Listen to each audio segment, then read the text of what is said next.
I'm old school. Okay. Yeah. Okay. Well, thanks very much, Jim. That was probably even longer introduction than I would have preferred, but because I have a website and you can go there. But so what I thought I would talk about today is the fact that what Jim alluded to is that and there's sort of two major challenges that are making this even more difficult for California. It's the fact that we have a wholesale market in California, and what's going to happen has to essentially go through that wholesale market regime. Under the vertically integrated regime, it would be very simple just to say, all right, this is what we'd like to see, do your best to do it, and the PUC will oversee this. The other thing is the fact that when you're shifting to intermittent renewables, this is going to create a very different sort of paradigm. The example I like to give is imagine, taking your ship and having, coal-powered engine or diesel engine in there to go where you need to go versus, say, wind. You're going to be subject to the sorts of issues that if the weather goes south on you, you're in a bit of trouble. So the big thing here is that what changes with the wholesale market regime is there's no longer a single entity that's responsible for keeping the lights on. Everybody can point the finger at everybody else, and as anyone familiar with the industry knows, that's typically what happens. The independent system operator can say, look, we can only operate with what we've got. Generation owners say, we're pushing our units as hard as we can. Retailers can say, well, look, we can only sell to final consumers what gets put in there. And then the other thing that I think is not as appreciated as it perhaps should be is the fact that electricity, I only get a reliable supply of electricity to my house with the desired voltage and frequency if my neighbor does. There are very few products where you could think that's really what's going on. And this is perhaps one of the reasons why we waited so long to actually try to introduce a market mechanism into this industry. And then on top of that, what we're going to do now is we're going to have an intermittent supply of electricity that's subject to the vagaries of the weather, as well as we're going to have a transmission network that was designed for a very different regime. That was the regime where we essentially had dispatchable thermal resources that could actually produce the electricity. So this is quite a challenge. The other is just that following on that is that we're moving from a place where I always have the option to build the power plant, say, near the load center, or to use the non-technical terms, build it near the city where people live, and essentially move the raw energy. Whereas with renewables, you basically have to produce it where that renewable exists. And then you have to move it along a transmission line to actually get it to where people would like to consume it. And then moreover, the intermittency of it's only going to produce when it's available. And then the other thing that's particularly true of California is the fact that the hourly output of these intermittent resources is extremely positively correlated, meaning that as simple as it's a sunny day in Northern California, it's a sunny day in Southern California, we're going to get a lot of solar. It's a day like today, we're not going to get a lot of solar. And guess what? We're not going to get a lot of solar all throughout the state. So really, it's as if you're adding to the solar fleet, you're really getting essentially just a larger and larger solar facility.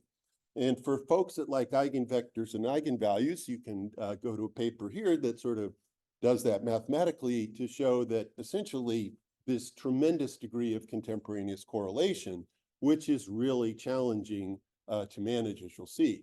So California's clean energy goals, these are sort of high level, but the big one is the renewables and sort of zero clean energy, which is going to allow for zero carbon energy sources, which hopefully will include nuclear power, because nuclear power again is dispatchable. And this is net of what's called distributed generation. So think just sort of your rooftop solar system that's installed behind the meter. So this is what's happened with distributed solar. So this has been a real success story for California in terms of getting the amount of distributed solar PV capacity. I mean, far beyond any state in the United States. And this is just taken from the CEC website of the sort of average cost per watt of these systems over time, big systems versus small distributed systems. Distributed systems, just for the non-electricity techies, are systems, I think rooftop system, parking garage system, anything that's installed in the distribution grid, typically a very small system. The other is that don't take these numbers for the cost too seriously for reasons that we can explain offline, but these are essentially the stated costs that people said for the system that they purchased. All right, the big problem with distributed solar is we really don't know what it's producing because it's installed behind the meter. So take in the case of my house having a solar system, the only thing that PG&E that serves me sees is what I'm actually withdrawing from the grid because my, as I said, solar system's installed behind the meter. But if we sort of take a, sort of rough number, we can see that, we're getting about roughly, maybe 5 to 7-8% of what is the actual meter generation from the grid is coming from these facilities. And so this is just showing you what I'll call grid scale capacity in California. And the thing you can see is that this is still, a substantial amount of natural gas generation capacity, even though, as you can see, we're getting a lot of solar PV and wind as well.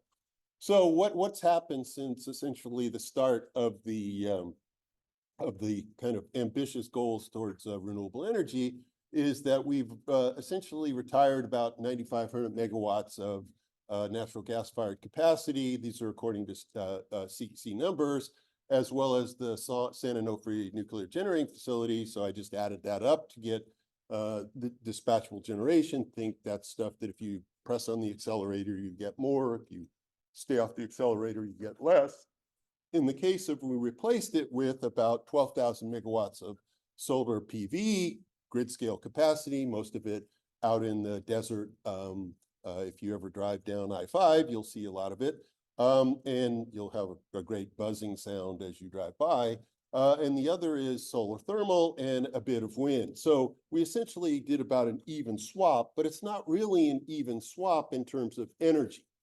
And that's because the capacity factor, which is, this is hopefully my only technical term, which is, think of it as it's the fraction of potential energy you could get from this resource if it operated 24/7, which is 8760 hours, times the megawatts capacity of the unit, and you divide that into the annual amount of generation you get. And, a good wind facility or solar PV, grid scale solar PV facility have capacity factors in that range in California.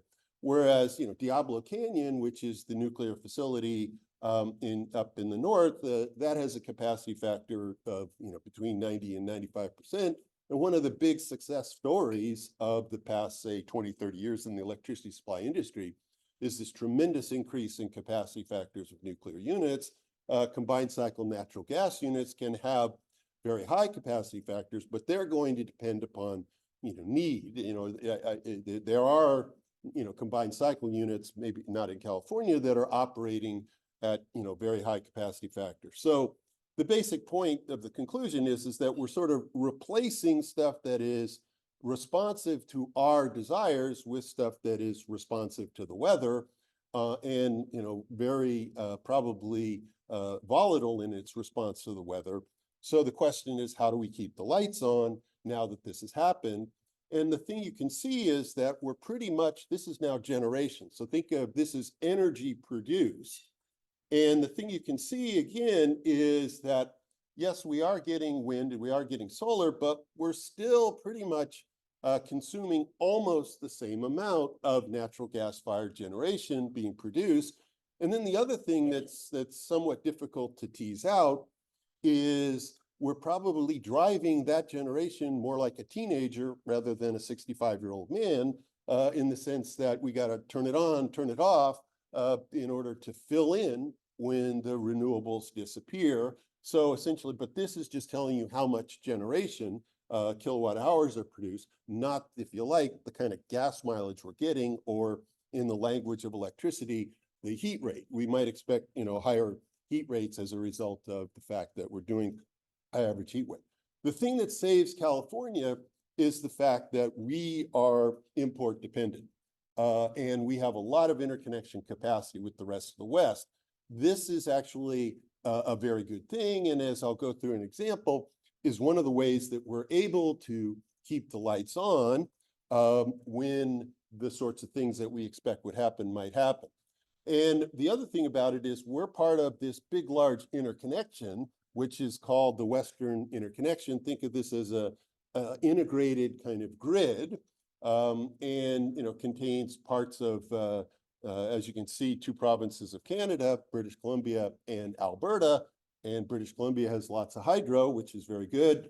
And then the rest of the West also has lots of natural gas-fired generation, and sadly, or at least for the environment, still quite a bit of coal-fired generation.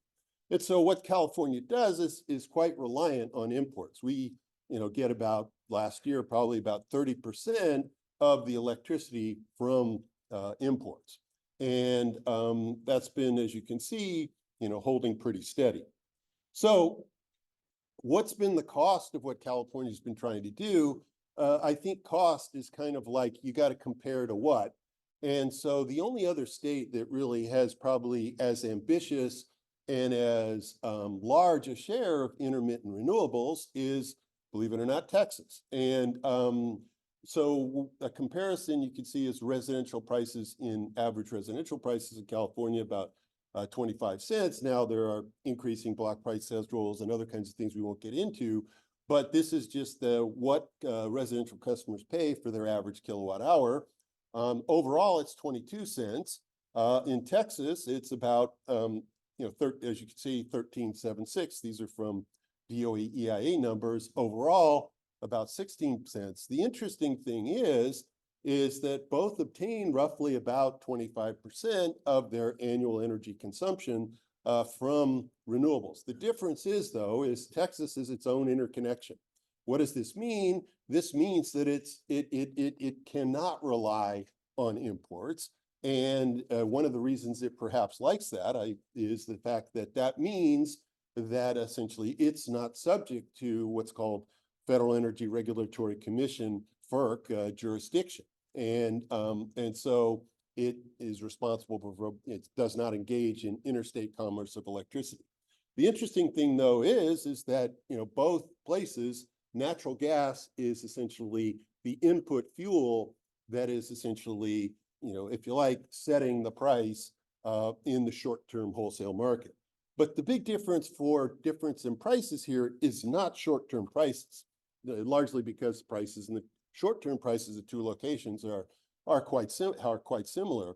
But it's the fact that typically a lot of commitments that get made, and the folks that build the solar facility or the wind facility, they're not selling on the short-term market. They typically have a power purchase agreement that can last for many years. That power purchase agreement needs to be paid for.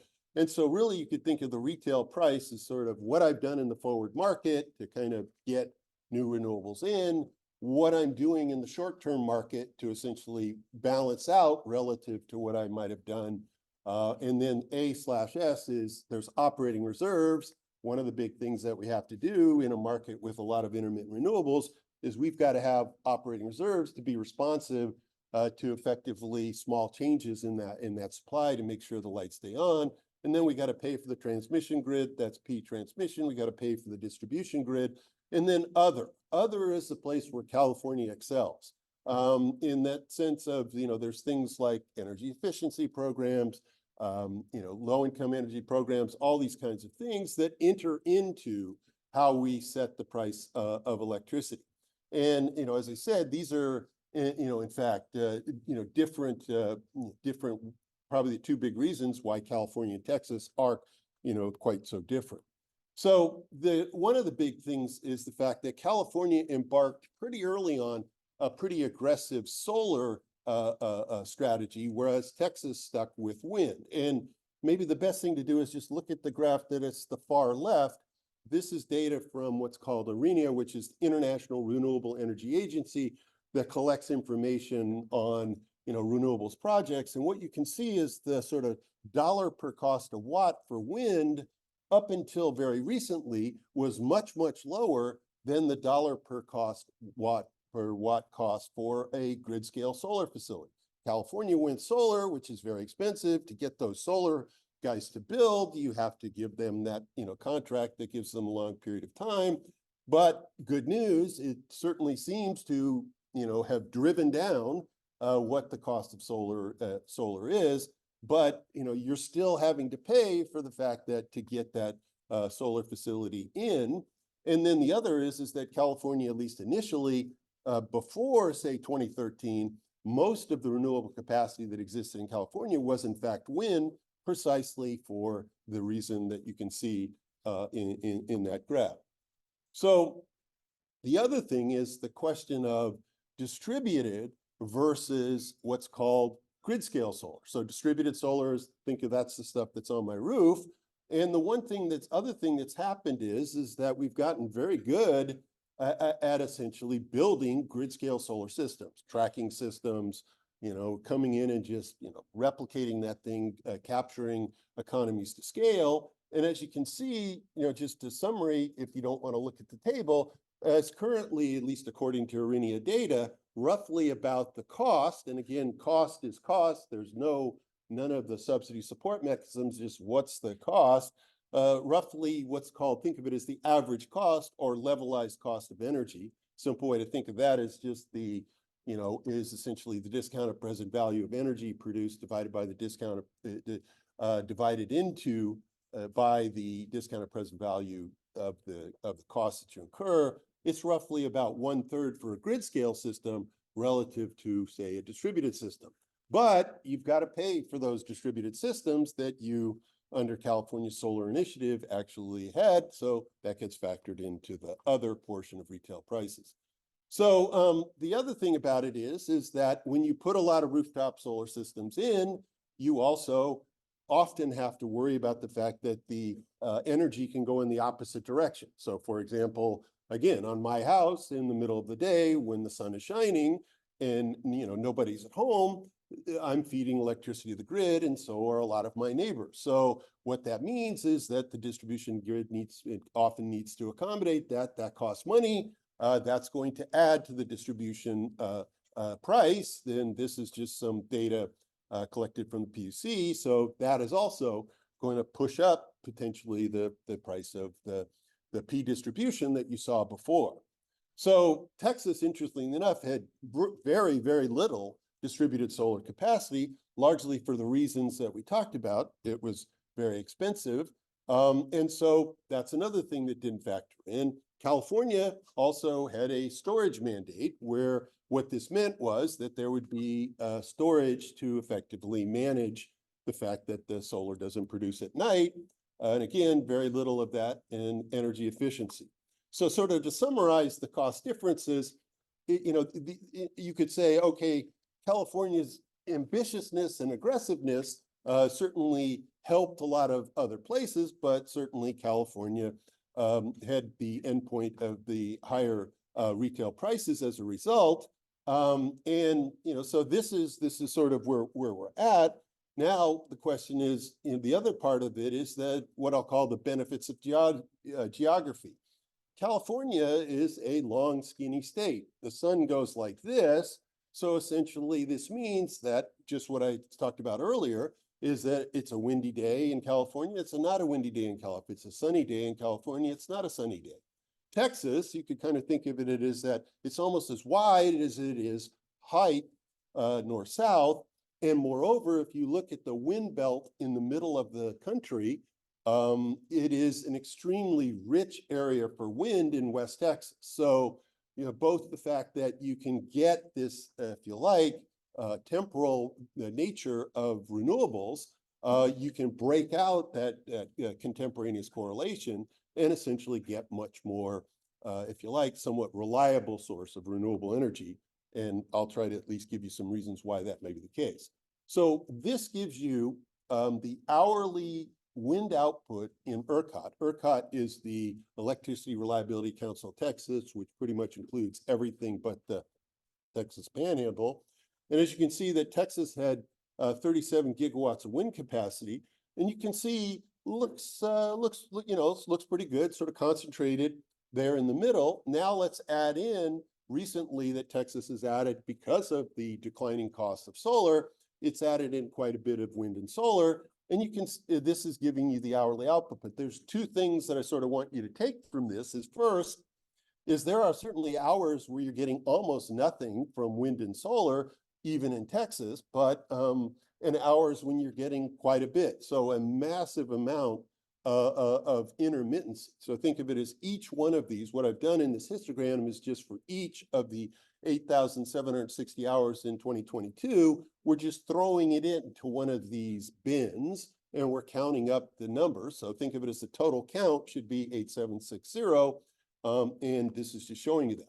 Now, California, it's not as good in terms of the fact that because we're heavily invested in solar with a little bit of wind, this is essentially California's histogram of the hourly output.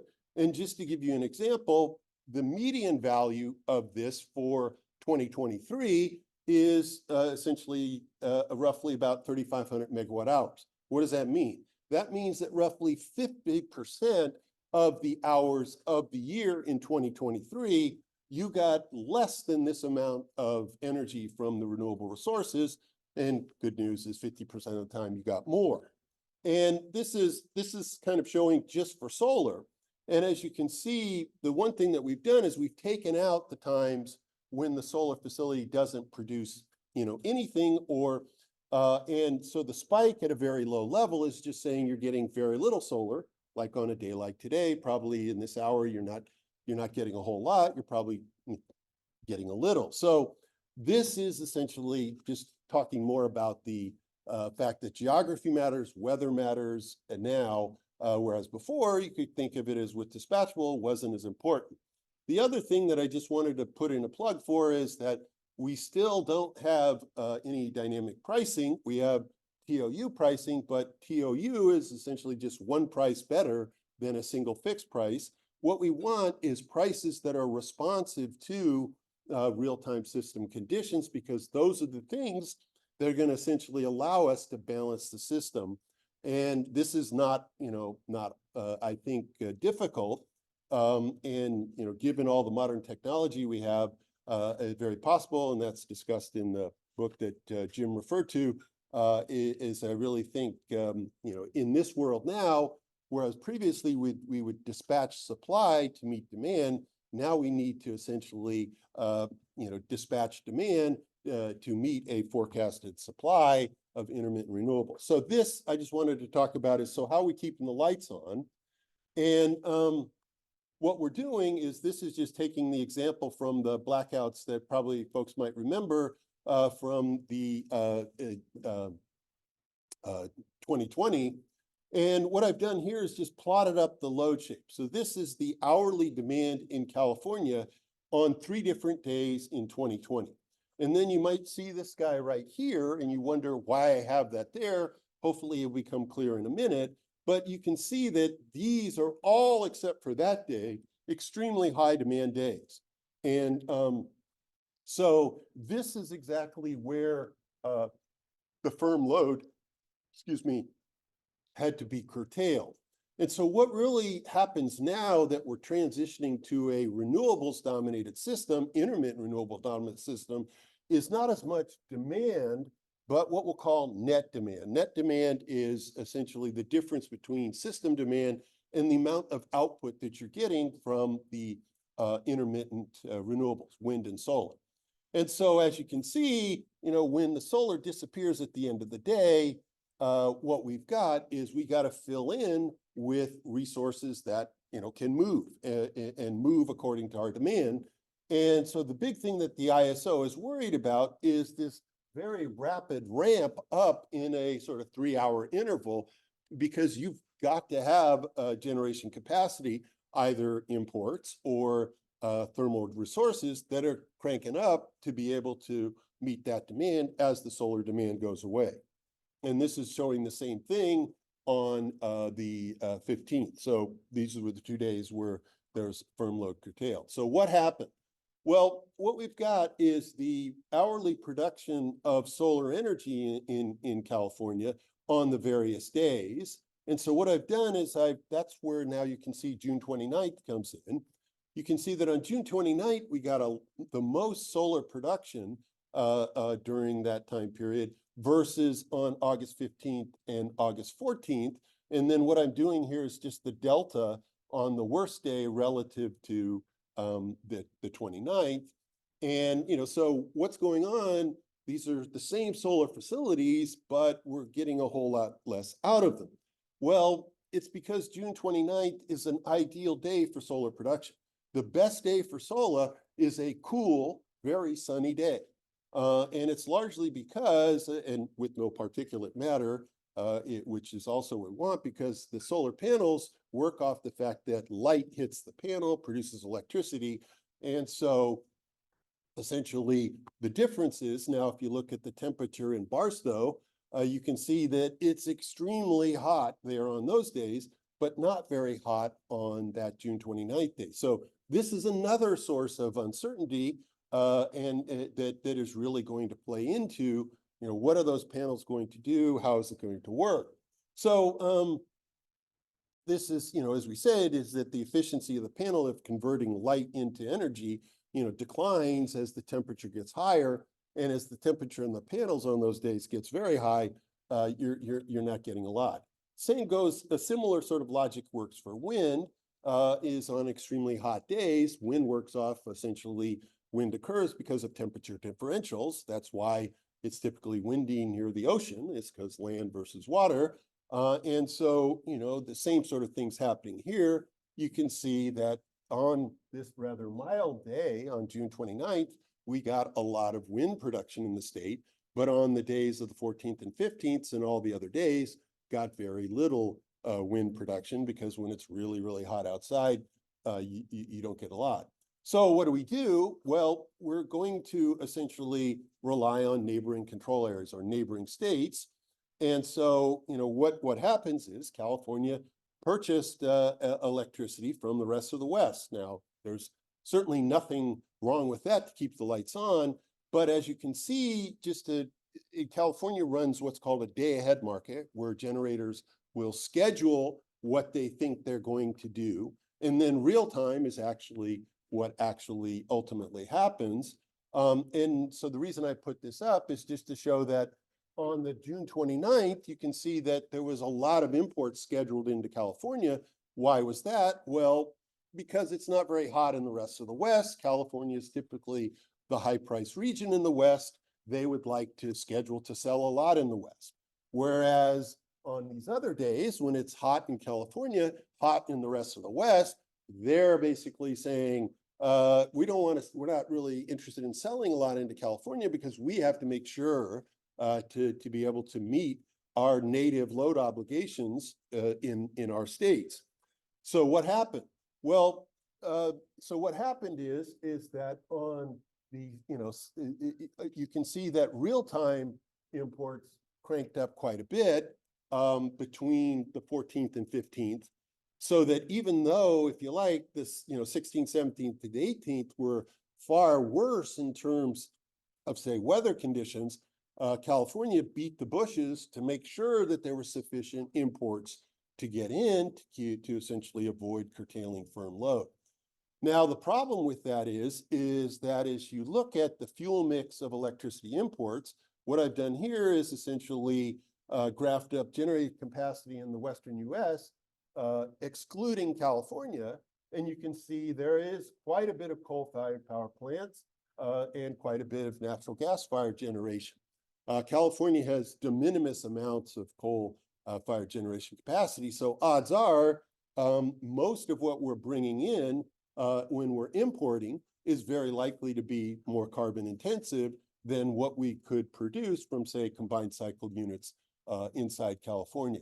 So essentially, this is kind of what happens anytime there is a very hot day in California or other things that make it difficult to keep the lights on.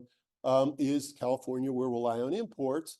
What we're worried about most is a uniformly hot day in the West, because then, as you could see from that example, the other states are going to be wanting to hold on to what they've got. And so you're really going to, be stressed, and you in California are going to have to essentially, see what you can get, and what you can get is often not from perhaps the cleanest sources of energy. So what are California's options? Well, the big thing is that if we keep installing lots of grid scale solar, we're going to make that 3-hour ramp even worse, as I'm going to show you. And the other is that as with more distributed solar, we're also very likely to get the peak to be occurring later and later in the day, just simply because, remember, the reason that there's a high demand at my house at a certain time is because of the fact that solar has stopped producing, but I'm turned the lights on, I'm cooking dinner, and so that is going to increase demand. And as you can see, the highest peak demand that we had occurred in September 6th at 5 p.m., which was definitely not what was the case before there was a lot of distributed solar and the like, probably an hour or two earlier. Then the other is a lot of battery investments. That's certainly true. But the important thing here is, remember, batteries don't produce energy. They just withdraw and discharge it, and hopefully charge at a low price and discharge at a higher price, which is how the battery makes money. But in California, for the most part, battery owners are providing that stuff called operating reserves that we talked about.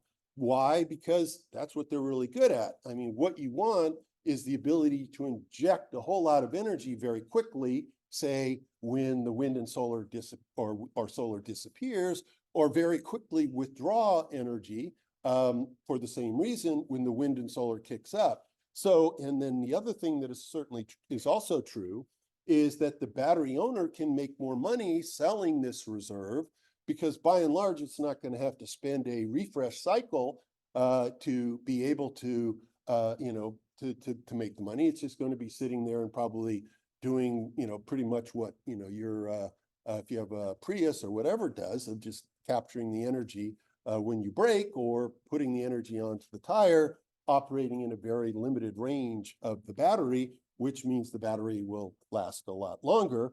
And so just to show you, this is actually from that day that I just referred to, and you can just see this, massive solar ramp. And, the fact that the other thing you can see is that, that we're, say, dipping in, but remember, California can export a lot of this energy as well. But the big trick is just meeting that very rapid ramp is going to be quite challenging. And then this is just showing what's happening with batteries. So what we've got here is the average hourly, if you like, use of the battery. And, only say here is essentially the fact that you can see charging and discharging of energy here. So I'm selling energy and I'm buying energy there. And you can see that that's when all the solar is producing.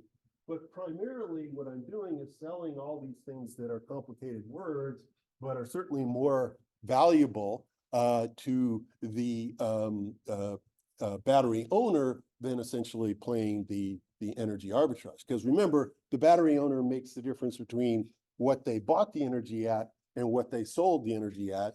Whereas in the case of the operating reserves, it's just I'm standing by, or I'm doing something that is providing this product, and in many cases not even producing or consuming any net energy.